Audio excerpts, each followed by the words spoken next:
sita hin khona manna zo se hin dal han Jesu hin belin lung gen thei ta hin khona manna ho zo se pakai zin I have so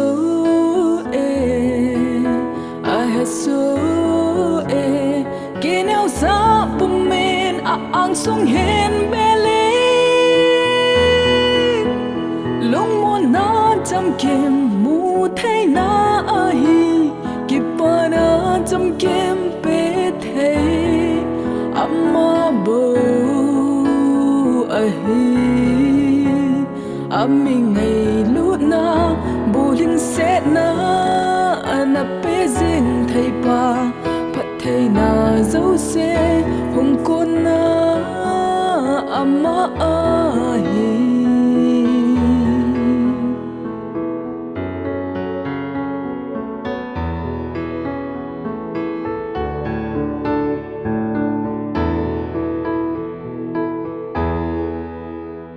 lung leng vai ta hin kho na man na dấu xe hin dal han amma ang hin zonin bê đinh quân cha hi tai so pe ngai lo na onne min na câu về lung thôi na bây giờ ang sung hen zo ne lung mo na cham kem mu thei na hi kipa na cham kem pe thei amma bo ahi ami ngai lu na buling se na ana pe zing thei pa phat thei na dấu se hùng quân na amma ahi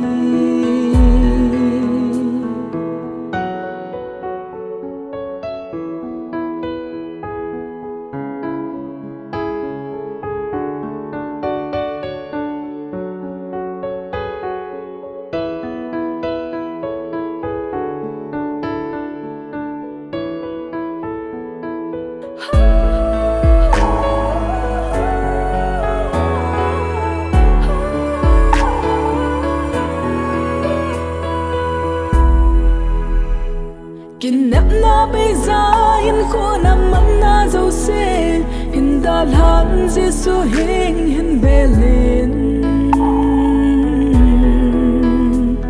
kin nep na dấu se bay nong zong le kin nep na pakai zin na gon pe